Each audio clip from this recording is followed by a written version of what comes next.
இட்லி தோசைக்கு பதிலாக சூப்பரான குழி பணியாரம் செய்யலாம் வாங்க. இது செய்கிறதுக்காக கெட்டியான இட்லி மாவு எடுத்திருக்கேன். இந்த அளவுக்கு நல்லா கெட்டியாக இருக்கட்டும்.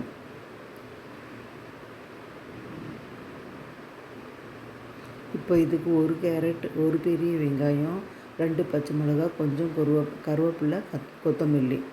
இது அடுப்பு பற்ற வச்சுட்டு ஏதாவது பேன் வச்சுக்கோங்க. இதை நம்ம தாளித்து விட்டுக்கலாம். 3 ஸ்பூன் எண்ணெய், கொஞ்சமாக 1/2 ஸ்பூன் கடுகு, கொஞ்சமாக கடலைப்பருப்பு போட்டு நல்லா வறுபட்ட உடனே நம்ம கட் பண்ணி வச்சுருக்கிற வெங்காயம், பச்சை மிளகாய், கேரட்டு இதை கண்ணாடி பதத்துக்கு வதக்கிக்கோங்க. இது கூட இது கொஞ்சம் நல்லா வதங்கி வரட்டும். சாஃப்டாகிற வரைக்கும் நல்லா வதக்கிக்கோங்க.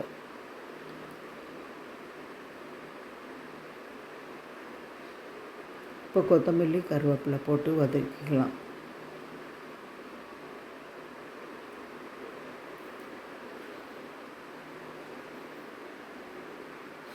இதே நல்லா வதக்கி விட்டுக்கோங்க. நல்லா ஆற வச்சுட்டு நம்ம எடுத்து வச்சுருக்கிற மாவில் மிக்ஸ் பண்ணிக்கோங்க. தேவைக்கு உப்பு போட்டுக்கோங்க. நான் உப்பு போடலை இட்லி மாவில், இப்போ தேவைக்கு போட்டுக்கிறேன்.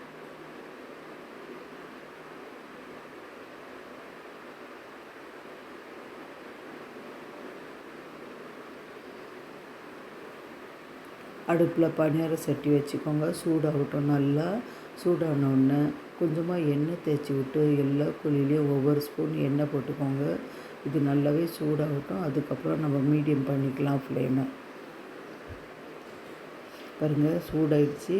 இப்போ 3/4 பங்கு அளவுக்கு மாவு போட்டு கொஞ்சம் மீடியம் பண்ணிவிட்டு ஃப்ளேமை மூடி போட்டு வச்சுடுங்க. நல்லா வெந்து வரட்டும். 10 நிமிஷத்துக்கு அப்புறம் ஓப்பன் பண்ணலாம். பாருங்கள், பணியாரம் நல்லாவே வெந்துடுச்சு.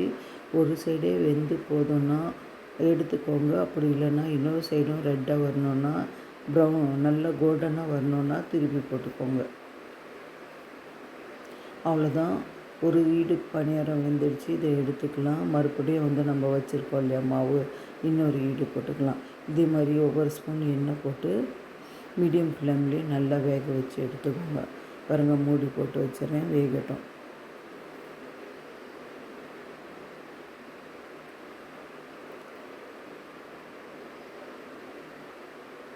அவ்வளோதான், இந்த ஈடு வெந்துடுச்சு. நல்லா திருப்பி போட்டு நல்லா கோல்டன் ப்ரௌன் வர வரைக்கும் வேக வச்சு எடுத்துக்கோங்க.